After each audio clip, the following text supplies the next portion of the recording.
servant Patroclus, out of reach of the weapons that were showered upon him, for Hector, son of Priam, with his host and horsemen, had again caught up to him like the flame of fiery furnace. Thrice did brave Hector seize him by the feet, striding with might and main to drive him away, and calling loudly on the Trojans. And thrice did the two Ajaxes, clothed in valor, as with a garment, beat him from off the body. But all undaunted, he would now charge into the thick of the fight, and now again he would stand still and cry aloud that he would give no ground. As upland shepherds that cannot chase some famished lion from a carcass, even so could not the two Ajaxes scare Hector, son of Priam, from the body of Patroclus. And now he would even have dragged it off and have won imperishable glory, had not Iris, fleet as the wind, winged her way as messenger from Olympus to the son of Peleus and bidden him arm. She came secretly without the knowledge of Zeus and the other gods, for Hera sent her, and when she had got close to him, she said, "Up, son of Peleus, mightiest of all mankind, rescue Patroclus, about whom this fearful fight is now raging by the ships. Men are killing one another, the Danaans in defense of the dead body, while the Trojans are trying to hale it away and take it to win the Ilium. Hector is the most furious of them all. He is for cutting the head from the body and fixing it on the stakes of the wall. Up then, and bid here no longer. Shrink from the thought that Patroclus may become meat for the dogs of Troy. Shame on you, should his body suffer any kind of outrage." And Achilles said, "Iris, which of the gods was it that sent you to me?" Iris answered, "It was Hera, the royal spouse of Zeus. But the son of Cronus does not know of my coming, nor yet does any other of the immortals who dwell on the snowy summits of Olympus." Then fleet Achilles answered her, saying, "How can I go up into the battle? They have my armor. My mother forbade me to arm till I should see her come, for she promised to bring me goodly armor from Hephaestus.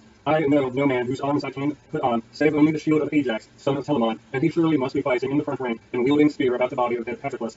Iris said, "We know that your armor has been taken, but go as you are, go to deep trench, and show yourself before the Trojans, that they may fear you and cease fighting. Thus will the fainting sons of the Phrygians gain some brief breathing time, which in battle may hardly be." Iris left him when she had so spoken, but Achilles, dear to Zeus, arose, and Athena flung her tassel of Aegis around her strong shoulders. She crowned his head with a halo of golden cloud, from which he kindled a glow of gleaming fire. As the smoke that goes up into heaven from the city that is being beleaguered on an island far out at sea, all day long do men sally from the city and fight their hardest. After going down of the sun, the line of beacon fires blazes forth, flaring high for those that dwell near them to behold, if so be that they may come with their ships and succor them. Even so did the light flare from the head of Achilles as he stood by the trench going beyond the wall, but he did not join the Phrygians, for he headed the charge which his mother laid upon him. There did he stand and shout aloud. Athena also raised her voice from afar and spread terror unspeakable among the Trojans, ringing as the note of the trumpet that sounds alarm when the foe is at the gates of the city. Even so brazen was the voice of the son of Phaeacus, when the Trojans, their chariots toward their bodied mischief, and their divers were awestruck by the steady flame which the great-eyed goddess had kindled above the head of the great son of Peleus. Thrice did Achilles raise his loud cry as he stood by the trench, and thrice were the Trojans and their brave allies thrown into confusion, whereon 12 of their noblest champions fell beneath the wheels of their chariots and perished by their own spears. The Achaeans, to their great joy, then drew Patroclus out of the reach of the weapons and laid him on a litter. His comrades stood mourning round him, and among them fleet Achilles, who wept bitterly as he saw his true comrade lying dead upon his bier.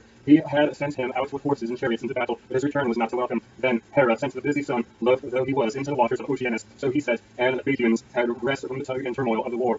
Now the Trojans, when they had come out of the fight and yoked their horses and gathered in assembly before preparing their supper, they kept their feet, nor would any dare to sit down, for fear had fallen upon them, because Achilles had shown himself after having held aloof so long from battle. Polydamas, the son of Pancos, was first to speak, a man of judgment, who alone among them could have looked both before and after. He was comrade to Hector, and they had been born upon the same night with all sincerity and goodwill. Therefore he addressed them thus: "Look to it well, my friends. I would urge you to go back now to your city, and not wait here by the ships till morning, for we are far from our walls. So long as this man was at enmity with Agamemnon, the Phrygians were easier to deal with, and I would have gladly camped by the ships in the hope of taking them. But now I go in great grief, fear of the fleet, son of Peleus. He is so daring that he will never bide here on the plain whereon the Trojans and Phrygians fight with equal valor, but he will try to storm our city and carry off our woman. Do then as I say, and let us retreat, for this is what will happen. The darkness of night will for a time stay the son of Peleus, but if he find us here in the morning, when he sallies forth in full armor, we shall have knowledge of him in good earnest. Glad indeed will he be who can escape and get back to Ilium, and many a Trojan will become a meat for dogs and vultures. May I never live to hear it. If we do as I say, little though we may like it, we shall have strength and counsel during the night, from the great gates with the doors that close them will protect the city. At dawn we can arm and take our stand on the walls. We will then rue it if he sallies from the ships to fight us. He will go back when he has given his horses their fill of being driven all withers under our walls, and will be in no mind to try and force his way into the city. Neither will he ever sack it. Dogs shall devour him ere he do so." Hector looked fiercely at him and answered, "Polydamas, your words are not to my liking, in that you bid us to go back and be painful in the city.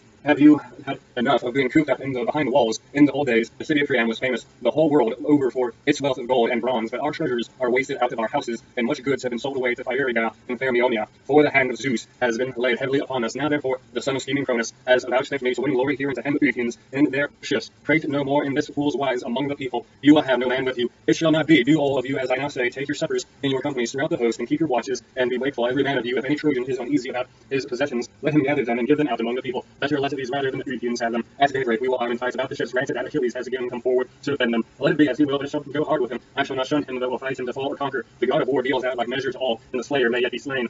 Thus spoke Hector, and the Trojans, fools that they were, shouted in applause, for Pallas Athena had robbed them of their understanding. They gave ear to Hector with his evil counsel, but the wise words of Polydamas no man would heed. They took their supper throughout the host, and meanwhile, though the whole night The Achaeans mourned Patroclus, and the son of Peleus led them in their lament. He laid his murderous hands upon the breast of his comrade, groaning again and again as he bearded the lion. When a man who was chasing deer has robbed him of his young in some dense forest, when the lion comes back he is furious, and searches dingle and dwell, to track the hunter if he can find him, for he is mad with rage. Even so, many a sigh did Achilles speak among the Myrmidons, saying, Alas, vain were the words with which I cheered the hero Meniotus in his own house. I said that I would bring his brave son back again to Ophius.